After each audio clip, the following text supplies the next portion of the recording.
France में बड़ा उलटफेर हो गया है। फ्रांस में राष्ट्रपति इमैनुअल मैक्रोन की पार्टी को करारी हार मिली है, लेकिन यहां पर एक नई ताकत सामने आती हुई दिखाई दे रही है और अब फ्रांस में इसके बाद ऐसा हाल है।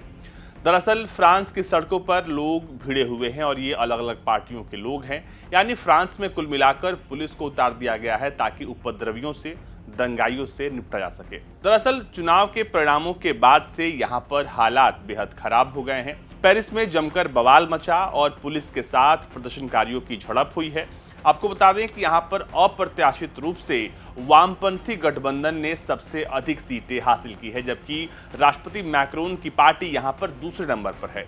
कुल 577 सीटों पर मतदान हुआ। इनमें से वामपंथी न्यू पॉपुलर फ्रंट गठबंधन को 182 सीटें मिली। वहीं दूसरे नंबर पर रही इमैनुअल मैक्रोन की रेनेसा पार्टी। रेनेसा केवल 163 सीटें ही जीत पाई है। दक्षिणपंथी नेशनल रैली गठबंधन को इस चुनाव में सिर्फ 143 सीटें मिली थी।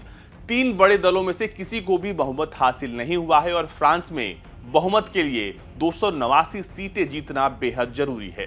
इस वक्त किसी भी पार्टी के पास बहुमत का आंकड़ा नहीं है। ऐसे में फ्रांस में गठबंधन की सरकार बनना लगभग तय माना जा रहा है। वही मजबूत मानी जा रही लेपेन की धूर विरोधी दक्षिणपंथी पार्टी नेशनल रैली तीसरे नंबर पर है। इस पार्टी के बारे में जनमत सर्वेक्षणों ने भविष्यवाणी की थी कि यह सबसे बड़ी पार्टी रहेगी। किसी भी दल या गठबंधन को बहुमत न मिलने से फ्रांस में इस वक्त राजनीतिक और आर्थिक अस्थिरता देखने को मिल सकती है। इसी बीच गठबंधन की बढ़त का संकेत देने वाले एग्जिट पोल के बाद फ्रांस की सड़कों पर हिंसा भड़क उठी है। कुछ ऐसे वीडियो सामने आए हैं जिनमें प्रदर्शनकारी जो है वो पुलिस वालों के साथ भिड़ते हुए नजर आ रहे हैं। कहा जा रहा है कि फार राइटिस्ट और फार लेफ्टिस्ट के बीच यहां पर झड़प देखने को मिल रही है। दिखाई दे रहा है वीडियो में कि कुछ नकाबपोश प्रदर्शनकारियों को सड़कों पर उत्पात मचाते, नारेबाजी करते और फ्रांस के कुछ हिस्सों में आग लगाते हुए देखा जा सकता है। डेली मेल की रिपोर्ट बताती है कि अधिकारियों ने राजनीतिक तनाव बढ़ने की आशंका के चलते पूरे देश में 30,000 दंगा विरोधी पुलिस को तैनात कर दिया है। वहीं राष्ट्रपति इमैनुअल मैक्रोन की पार्टी के लिए भी एक ये चुनाव बड़ा झटका है। चुनाव संसद को 3 बड़े समूहों में विभाजित कर देगा। वामपंथी, मध्यमार्गी और चरम दक्षिणपंथी। यहां अभी तक मिलकर सरकार चलाने की कोई परंपरा नहीं है, लेकिन इस चुनाव के नतीजों के बाद उम्मीद है कि यहां पर गठबंधन की सरकार ही बनेगी। संसदीय चुनाव में शुरुआती नतीजों के बाद जो हिंसा भड़की वो धीरे धीरे बढ़ती जा रही है। दक्षिणपंथी नेशनल रैली के लोग सड़क पर आ गए हैं और प्रदर्शन करने लगे हैं। इस दौरान पुलिस ने सेंट्रल पेरिस में लोगों पर आंसू गैस के गोले दागे हैं, जिसमें कई लोग घायल हुए हैं। दरअसल इससे पहले 30 जून को चुनाव हुआ था।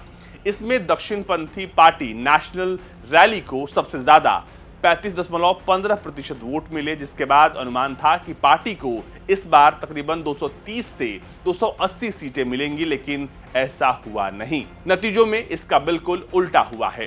अब कहा जा रहा है कि आखिर फ्रांस की मरीन ली पेन की नेशनल रैली कैसे हार गई है।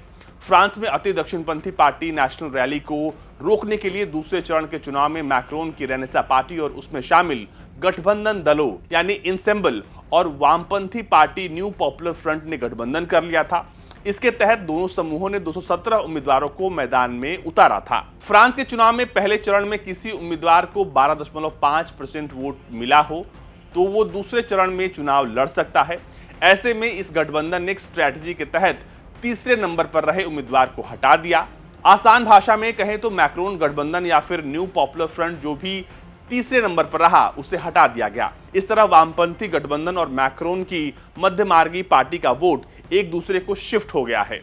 राष्ट्रपति मैक्रोन ने समय से पहले वहां पर संसद भंग कर दी, जिसके बाद वहां पर चुनाव हुए हैं।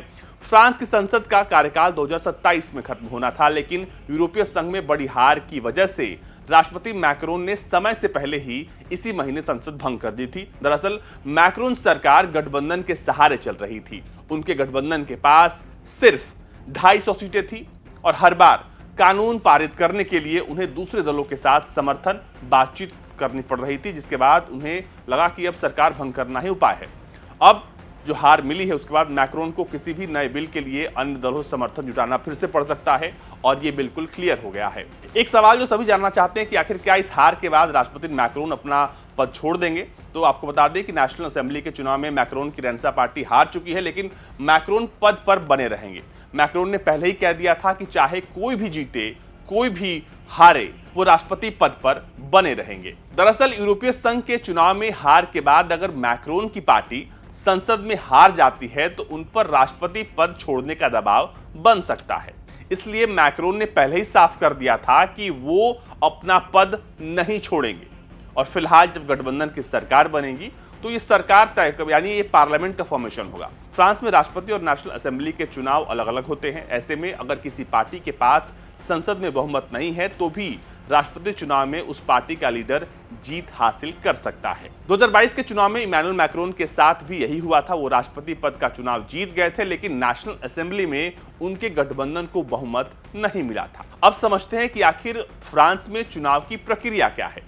भारत की तरह फ्रांस में भी संसद के 2 सदन हैं। संसद के उच्च सदन को सीनेट और निचले सदन को कहते हैं नेशनल असेंबली, और ये नेशनल असेंबली का चुनाव था।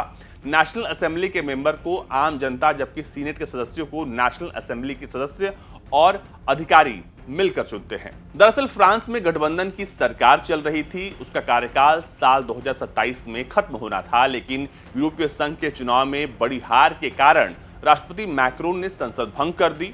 कुछ रिपोर्ट्स में बताया गया है कि गठबंधन की सरकार के कारण कुछ बिल पास कराने में काफी दिक्कत हो रही थी। हर बार कानून पारित करने के लिए उन्हें दूसरे दलों से समर्थन लेना पड़ रहा था, जिसके बाद मैक्रोन ने सरकार भंग कर दी थी। मैक्रोन की रेनेसा पार्टी अब हार चुकी है, लेकिन फिर भी वो पद पर बने रहेंगे। मैक्रोन ने साफ कर दिया था कि वो कोई भी जीते या हारे वो अपना पद नहीं छोड़ने वाले, क्योंकि नेशनल असेंबली का चुनाव है, राष्ट्रपति पद का चुनाव ये नहीं है। लेकिन एक सवाल ये उठता है कि क्या हो अगर नेशनल असेंबली में उनकी पार्टी पूरी तरीके से स्वीप आउट हो जाती। ऐसे हालात में उन पर राष्ट्रपति पद छोड़ने का दबाव बन सकता था, लेकिन फिलहाल उनकी पार्टी दूसरे नंबर की पार्टी है, तो यहां पर उन पर ऐसा दबाव बनता हुआ दिखाई नहीं दे रहा है।